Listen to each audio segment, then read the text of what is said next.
وهاجاك دغيستيالي مكانا waxaa ku soo dhawaataan qaybtii afraad barnaamijyadii xiriirka aanu kaga hadlaynay taariikhda Soomaalida barnaamijka horena waxa ugu dambeeyay aanu ku soo qaadnay markii boqorkii dalka Itoobiya boqor Haile Selassie uu ka sheegay magaalada Qabri in dadka Soomaalidu ay ka mid yihiin qoyska weyn ee reer Itoobiya inta kadib hadaba waxa si xoogoobay doonistii Soomaalidu ay doonayeen inay madax banaan helaan koonfurta iyo waqooyigaba iyadoo markaas ay hormood ka hayeen xasaabtii SNL iyo SYL bishii December sanadkii 1959 ayaa golihii guud ee Jimciyadda Quruumaha ka dhaxaysa waxa ay gaareen go'aan lagu soo afjarayo xilligii Talyaaniga loogu dhiibay koonfurta Soomaaliya inuu maamulo waxaana ka dhigan waqtigaas inuu noqdo bishii July 1 sanadkii 1960 waxaana taas laga soo horeysay waqtigii markii hore loogu talagalay muddo 6 bilood ah Umar Ata Qalib oo ka hadlaya ololihii gobonimo doonka bal hadda mar kale aan ku celino bishii May 1959 ayay soo saareen qaraar ay leeyihiin waxaan siinaynaa xorriyad istiqlaalkooda ha qaateen 17 February ee sanadku markuu 60 yahayna election ka dhaco doorasho ka dhaco halkaas aad safxad cusub ka bilaabantay markaas dadkii kaceen oo maxaan ku yiraahdaa shucuurtooda samada tagtay yar iyo weyn rag iyo dumar markaas aad deeto afar xisbi oo siyaasadeed ayaa markii waqtigii yimid ka qayb galay doorashadii SNL NUF USP iyo SYL doorashadii markii la galay waxa deeto helay aqlabiyadii xisbigii la oran jiray Somali National League 20 kursi ayuu helay USP waxay heleen oo la oran jiray United Somali Party 12 NUF National United Front kursi buu helay halka waxaan doonayaa inaan wax yar ka tilmaamo markii dariiqada Ingiriiska la xisaabiyay dadkii vote ka bixiyay SNL iyo USP waxay heleen 55% NUF-na dadkii markii la xisaabiyay waxay heleen 45% laakiin haddana nidaamka Ingiriiska ayaa ah kursi walba laba nin la kala dooranaya haddii mid keeno 1000 ka kalena uu 990 keeno ka 1000 helay amba la siiyay u qaadanaya sidaas awgeed ayay taasi ku dhamaatay kaasi waxa uu Umar Ata Qalib oo ka hadlayay sidii lagu helay gobonimada iyo doorashadii ka dambeysay bishii May hadaba labadeedii ayaa hogaamiyaal ka socday Somaliland ay yimaadeen magaalada London si loo jaro xiriirkii isticmaalka ahaa ee ka dhaxeeyay Ingiriiska waxa waqtigaasi loo ogolaaday in xornimadooda ay qaataan 26 Juun sanadkii 1960 wafdigii barigaasi London yimid waxa kamid ahaa Maxamed Xaaji Ibrahim Cigaal barigaasi waraysi u siiyay laanta afka Soomaaliga ee idaacadda BBC-da waxa uu Cigaal ku yiri waxay tahay in la wada maqlay maanta maxay ahayd iskalow secretary jawaabtiisii waxay noqotay arrinkii sidii aynu doonaynay inuu u dhacay ina kulli kooda darsantiin baan maraynaya maalintii isniintii ayaan hadalkii istaad marka waxaan ma dawladda Ingiriiska awalba u sii go'nayd waxa ay doonayaan inay yiraahaan asaxatee in meesha ku jirtay waxa la hubinayay waxaan la doonayo dawladda la doonayo mid dadkii wada doonayo dad u qalmaana gacantooda ay galayso inay tahay in kala la hubsanayay dadka labadii casho horaan saragnayba baadniin arrinku la baaray dadka meesha joogay iyo dadku sidoo wax doonayaan iyo saa loo eegay arrinku inuu inaga wada dhab yahay iyo inuu maxay jibo arrinku inaga yahay in la baaray bixi hadalkii waxa weeye guntiisi bisha 1 July 1 inaynu dawladda haano si aan walaalin Soomaaliya isu raaci karo ayuu guntiis noqday Maxamed Xaaji Ibrahim Cigaal waxa kaloo isla maalintaasi ka hadlay hawsha u taala dadka Soomaalida dawladnimo loo qayliyaa dawladweynan doonina la yiraahdaa waa suura gashaa maanta deynaba soo qaylinay helay dawladnimadiina asaataka ka adag wuxuu yaariga ka sii adag ee maanta aynu isaga madaxa la galnay helay dawladnimadii laakiin mas'uuliyad badan iyo dhib badan ayayna la imanaysaa markaas inagii maanta ajnabi aynu dawladda u saaraa ama aynu waddankeena ka kaxayno dhamaynkaas way naga tagay July maalinta July baynu walaalin Soomaaliya israacayna inaguna danteena iyo dalkeeniba iyo diinteeniba aynu talinayna markaana ku hadhay baa hawl haysaaye talada maanta tala weyn weeye inaynu isu talin karno wax badan baynu ajnabi noo talin maayo dantayadana qabsan noo talinayna leenaga bax ajnabiga inagii amaanta leenoo kala tag inaynu isu talin karayn doono iyo in kalena caalamku waa ina eegaya ilaahay waxa inagu la qabtay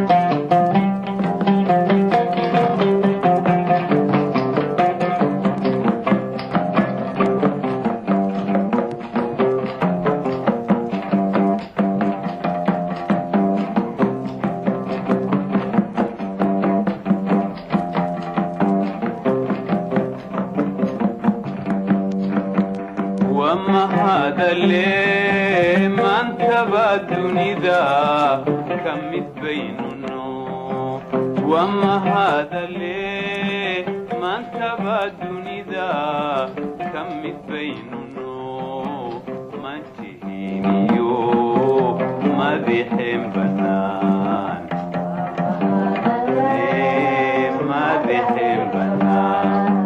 وما هذا اللي ما بيحب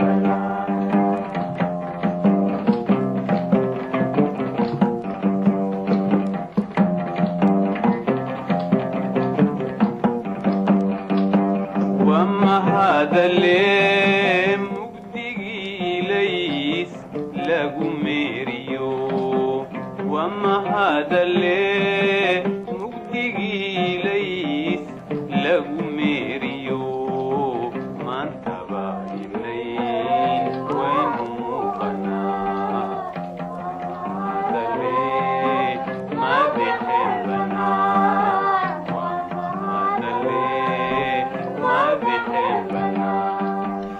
waa tahay dhegaystayaal haddaba soomaalidii talyaanigu xukumayey iyo tii ingiriisku xukumayeyba waxay isu tageen oo ay midoobeen bishii juulaay kowdeedii sanadkii 1960kii dhinaca waqooyiga ayaa 4 maalmood xornimada ku horreeyey maalintii calanka la saaray magaalada hargeysa allaha u naxariistay cabdilaahi suldaan timacadde isagoo u gabeebya calankii la saaray waxa uu yidhi calankaanu sugaynayeen saankiisaynow seerma weydo hilaacdayow sagal maanta daruurado sigadiinaga maydhayow saqdhaxaanu ahayne kii soo saaray cadceedow samada kii u ekaaye xidiga mid la siiyayow saaxirkii kala guure sarreeyo ma nusqaamow aan siduu yahay eegnohe ka nasiibkana saare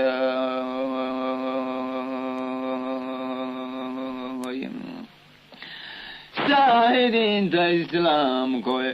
subxisaa jimcayaashiyo sibyaanta iyo haweenku calankaysa hadsheenow cidina kaanayna siinine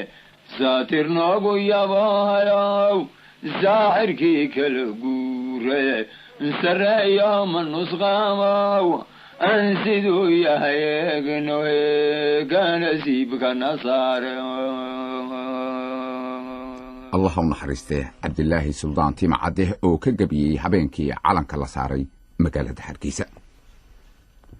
intii haddaba aanay labada gobol aanay xornimada qaadan waxaa muddo laga wada hadlayay sidii loo midoobi lahaa arrintaasi sidaa u dhacday waxay noo faahfaahinaya mar kale cumar artaqaalib shirkii ugu horreeyey ee somaliland baarlamankeedii uu qaatay ayaa wuxuu u diray taar soomaaliya baarlamaankeedii oo markaa uu madax ka ahaa aadan cabdulla cusmaan iyagoo leh haddaanu reer somaliland nahay baarlamaankii masilayayna aan nahay waxaanu doonaynaa inaanu mid noqono calan keliya yeelano dawlad keliya yeelano iyadoo aan shuruud lahayn waxaanu doonaynaa arrintaa inaad si degdega wax uga qabataan noona soo jawaabtaan baarlamaankii soomaaliya aad buu usoo dhaweeyey arrintaas mabda ahaan laakiin kumay degdegin oo markiiba umay soo jawaabin markii dabadeed arrintaasi sidaas tallaabadii ugu horreysay ay saas noqotay ayaa aadan cabdulla cusmaan oo markaa baarlamaanka madax ka ahaa ayuu soo diray wafdi uu hogaaminayo dr maxamed sheekh gabyo oo markaa ahaa minister of constitutional affairs yacni wasiirkii arrimaha dastuurka iyo dhowr nin oo kale oo ula socdo nin talyaaniya khabiir talyaani ah oo ingiriisida si fiican u yaqaan waxay markaa kusoo horeeyeen unionkii aan idin sheegay Somali Officials Union oo aan saan hore in sheegay ahaa aad iyo aad awood xoog lahaa dawladdu ixtiraamsan tahay dadkuna ixtiraamsan yihiin marka maadaama aan sharaf u yeeshay inaan madax ka ahaa oo odayaashii qamaamuurta sharafta lahaana ay guddida fulinta ay ka mid yihiin ayaan isugu yeedhay shir waxaan idhi arrintaasaa layna weydiiyey waxaan jecelahay inaynu ra'yigeena ka dhiibano taasoo ah waxaanu maqalay Somaliland waxay u imanaysaa Soomaaliya iyagoo doonaya in la midoobo maxaad shuruud haysaan odaygu wuxuu ku soo adkeeyay wafdiga waa in shuruud la yimaada intaan midnimada la hirgelin markaa deeto markii aanu shiray waxaananu la nimid amba soo gudbinay shuruudda soo socota haddaan xusuusiyo annagu markaa yani powerka siyaasiga gacanteeda kuma jiro laakiin waa urur cid waliba dawladda ingiriisku ay taxkiliso dawladda Soomaaliyeed markaa dhalatayna ay taxkiliso dadka Soomaaliyeed ay taxkiliyaan waxaanu shuruudda soo socota qodobkii u horeeyay wuxuu noqday haddii madaxweynaha jamhuuriyadda Soomaaliyeed midaysani hadduu gees noqdo amba Somaliland amba Soomaaliya prime ministerku ra'iisul wasaaruhu waa inuu geesta kale noqdaa waa qodobkii ugu horeeyay qodobkii labaad wuxuu ahaa tirada baarlamaanku labada geesood waa inay isku mid ahaadaan 60 iyo 60 qodobka saddexaad wasaaradaha waa in si xaq ah oo qayb fiican loo qaybsadaa iyadoo la siman yahay qodobka afraad haddii caasimaddu ay meel noqoto xataa maanu odhan muqdisho safaaradii caasimadda timaadaaba waa inay qunsuliya caama ku yeelataa dhinaca kale jeyshka wadaniga ah waa in nin sarkaalah oo labada geesood ka tirsani uu hogaamiyaa booliiskana sidoo kale yacni la qaybsadaa midna Somaliland ay hogaamisaa raggeedu midna Soomaaliya raggeedu uu hogaamiyaa shaqaalaha dawladda waxa aanu ku talinay in mushaharkii amba qiyaastii mushaharka la oran jiray scales ay qaadan jireen xaggaana la geeyo waayo waxaanu ogaanay xagga Soomaaliya koonfurta in mushaharku aad iyo aad u hooseeyay markii dabato ay barlamaankii u tageen barlamaankii Somaliland odayaashii xisbiga iyo dawladda markay u tageen waxa ay barlamaankii ay cadeeyeen waxay yiraahdeen ma doonayno inaanu wax ka hor yimaado taarkii aanu u diray samayn macnaahu waxaanu nidhi bidun qayd oo shart shuruud la'aan baanu ku imanaynaa marka imika anagu iyadoo caynka aanu nidhi imikana shuruudan ma doonayno inaanu idin dhiibno markaas bishii abriil 15 ayaa wafdi loo diray muqdisho uu hogaaminayo maxamed ibraahim cigaal odayaasha kale la socdaana ay ahaayeen sida soo socota axmed xaaji ducaale oo ahaa ministry wasiirka tarawaadka dabiiciga ah cali garaad jaamac wasiirka howlaha guud xaaji ibraahim nuur wasiirka arrimaha bulshada waxa kaloo barlamaanka ka raacay يوسف إيمان محمد علي فارح عبد الله محمود قبلا موسى ربيله هذه أدبا لو سودويي مركي أي تجين تدخل سودويين إن صاحبود برلمان كسرنا أو سودويين ما أنتي لبعض والفريستي والشربة ليس قديمة هدي عن تلمامو جيست كونفورتا بالصومالية وها chairman كأها شركة آدم عبد العثمان ومركا برلمانka u sareeyay Abdullah Ciise oo prime minister ahaa Maxamed Sheekh Gabiyow oo ahaa wasiirkii arrimaha dastuurka maxamuud cabdinuur juuju lagu magacaabi jiray wasiirka howlaha guud iyo isgaadhsiinta maxamuud yuusuf aadan muuro oo ahaa wasiirka tacliinta sheekh maxamuud maxamed faarax oo ahaa wasiirka cadaaladda xaaji bashiir ismaaciil oo ahaa ku-xigeenka guddoomiyaha baarlamaanka cabdulqaadir maxamuud aadan soobe oo ahaa ku-xigeenka guddoomiyaha baarlamaanka iyo xaaji cabdillaahi mursal iyo sheekh maxamed isxaaq talaad marka bisha 16 ilaa 22 yani abriil ayaa la fadhiyey kaasi waxaa cumar carte qaalib waxa isaga haddaba aanu arrinta isna ka waraysanay ku saabsanaa isku darsiga labada dhinac cabdilqaadir maxamed aadan soobe oo sidii cumar carte uu sheegayba ka mid ahaa guddidii ugu horreysay arrintaasi isugu timi ee ka wada hadlaysay ahaana guddoomiye ku-xigeenka baarlamaanka soomaaliya su-aasha aanu weydiinayna waxa ahayd sida tan cabdiqaadir waa tii la isku darsamay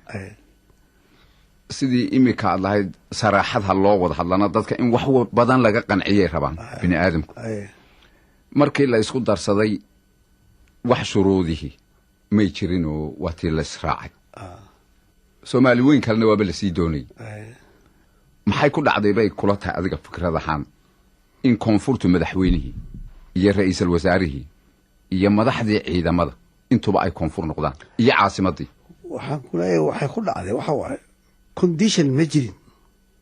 conditionkii la rabay in la keeno Somaliland يعني واسك ديبتي واسديبتي marka wax shuruud lagu xiray ma jirin conditional jiraa'iya qabiil baan hayo kana hayo midna ma jirin waxay raadeen nimid waa ka loo talaya jamhuuriyaddii Soomaalida ee dhalatay wixii ugu weynaa ee barnaamijka u noqday waxay ahayd sidii loo rumayn lahaa Soomaali weyn dhibaatada arrintaasi ay lahayd ma ahayn mid dawladdii Soomaalida ka qarsoonay ra'iisul wasaarihii ugu horreeyay ee labadii gobol ee midoobe ay yeesheen oo ahaa Cabdirashiid Cali Sharmarka Allah u naxariiste oo arrintaasi marka hadlaya waxa uu yiri nasiib darrada nahaysa waxa weey in wadamada Afrika ee dariska aanu nahay ee ay tahay inaanu ka shaqeyno kor u qaadida xiriir saaxiibtinimo iyo nabadgelyo oo na dhexmara inaana ahayn kuwa iyagu daris ama jaarka noo ah wax dariska iyagu yahay Soomaali aanu wada dhalanay oo dhalashadoodii ay ka been sheegtay soodin aan loo miidaandayn waxaanu wadaagna af habnololeed dhaqan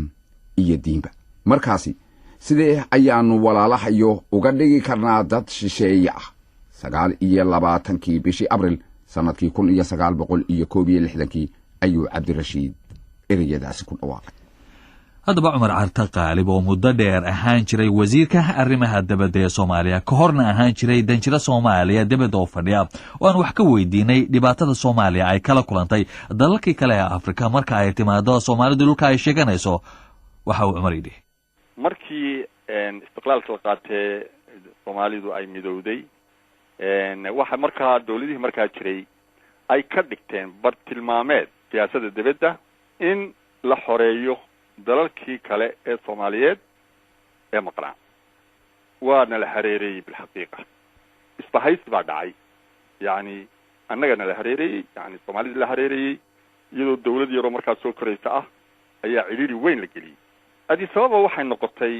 xaruntii jamciyaddii Afrikaanku ay samaysteen madaxda Afrika OAU boqor Hayle Salaase wuxuu ahaa nin caan ah nufuudna ku leh adduunka waxaanan oran karaa qaraarkii madaxda Afrika ay gaadhay ee OAU-da ku soo baxay magaceeda isaga ka dambeeyay ee la yiri waa in xuduudu sidii isticmaalku uga tagay ay ahaataa cumar carte qaalib qaybtii afraadna intaas ayay ku dhantahay sidaa iyo nabadgelyo